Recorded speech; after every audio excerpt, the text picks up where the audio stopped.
Welcome and welcome back if you're a first timer. Thank you very much for watching this again. I hope you're all having a good time, um, an amazing end of the year. I really wish everyone a very nice Christmas, Merry Christmas, and thank you again for your time. This wouldn't be possible without any of you that click and watch and listen and interact and all that stuff. So, again, thank you. YouTube is only possible because you all watch, you read, you interact, you matter. That's pretty much it. But anyway, let's talk about I Tried to Stop Being the Last Boss or RASUTU BOSU YAMETE MITA. The full name is again ridiculous, so I won't bother with it. You can find it with the words I just mentioned. It's actually pretty easy.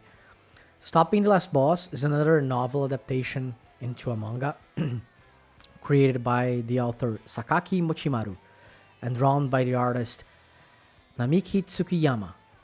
It is currently sitting on the translated chapter 24 because I couldn't find Ross, so I'm sorry about that.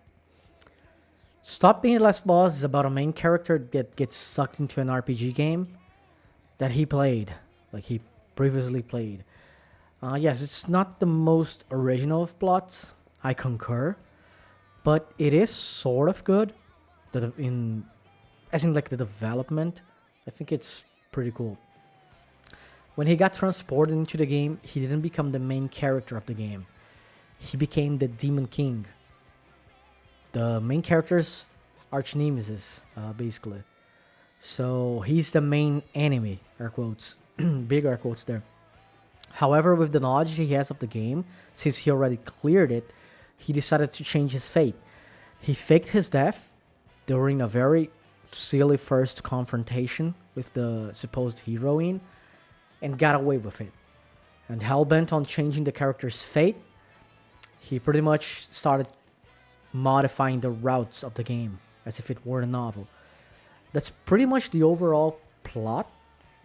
I won't get too much into it because otherwise I guess I would spoil it or that would break some pretty cool like revelations about the plot, which I don't want to do. So that's kind of the main concept. So now I'm gonna talk about the characters. Alex slash Manus is the main character. Basically, Alex is his real name, the real name of the Mao Demon King, and Manus is the name he's known for. If I'm not mistaken, the author doesn't even bother giving the real person a name. Like the person that was transported into the game thing, he didn't even bother giving that person a name, which is pretty, it's pretty screwed up in my opinion, I guess. Not identifying the person that like a real living being. I don't know. I'm digressing, I guess, but yeah, I think it's kind of like it disconnects the whole aspect of being alive or being a person from the work. But anyway, that's just my opinion. It's nothing major, I guess. Manus is the Mao or Demon King of Resistance Noah, or Resist Noah as they call it, which is a game like a JRPG that the character was playing in this previous life. And I'm gonna go ahead and insert a beef algorithm here because I don't know why these Japanese writers are so crazy about naming their stuff really weird, but I mean that's my opinion, I guess. It seems like it's very cookie cutter, the names they give to the things that they put in a manga, and then they give the manga this really lengthy, self-explanatory name. When in the past you had a Pokemon, Bleach, Final Fantasy, or for games, Metal Gear Solid and all that stuff. But yeah, it's just I think that one thing that I think it's kind of like, you could have named it better, I guess. But then again, it's not that important. But yeah, the main enemy. But yeah, he's the main enemy in Resist Noah. He's basically insanely powerful, and he commands a small group of elite servants, which I'll talk about later, known as the Seats. the Demon Lord seats, sort of. Kind of like Mairimashita Irumakun, which I also used to read way before it became an anime animation, which is pretty cool, by the way. Read it if you haven't read it, or watched it. It's really good. It's a really good, it's a really nice feel goods, good vibes sort of manga and anime. It's overall amazing. Irumakun is also amazing. But yeah, I don't want to bother at all talking about the main character's powers, because obviously he has any power that the author wants. As Stan Lee said once, Stan Lee, pardon me, kind of the best character, power, anything, or the plot is whatever the author wants, because the creator is the one driving the story. So obviously he's always gonna pull out like a bunny, a rabbit out of the hat. It's kind of it. So yeah, Manus is amazing, and he's the main character, and he starts changing the world, shaping it in a really peculiar way, kind of like becoming the main character, which is pretty cool. I'm gonna explain it later. Alexandra Rodonite is Manus' archenemy. She's the heroine of the game. She's kind of a scrub in the beginning, not gonna lie. That's pretty much it. First chapter, by the way, not spoiling it, you're all gonna see. She's like a newbie. She doesn't have any power. She's low level. Her party's crap. The army that goes with her assault the Demon King is it's insanely weak, and he basically was going to annihilate them all before he changed his mind to doing what he's gonna do. So that's all there is to know about Alexandra Rodonite or Rodonite for now, by the way. Again, I'm not gonna mention more things because I don't want to spoil it. Keep that in mind. Mikorin. Mikorin is a mage.